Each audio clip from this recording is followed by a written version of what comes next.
Hi everyone, this is Angela from the appyReward product team. Today I'm going to show you how to unlink your unused Jotform forms from appyReward.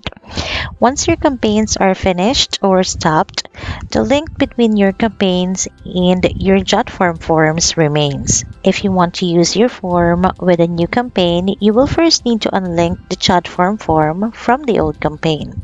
First, open your appyReward account, and then from the left-hand side, click on My Account. And then next, click on the Integrations tab, scroll down a bit, and click on Managed Webhooks. The list displayed is the list of your forms that are linked to an old reward campaign. Just a note that if you cannot find your form here, the associated campaign is not yet over or stopped. So just click on Unlinked.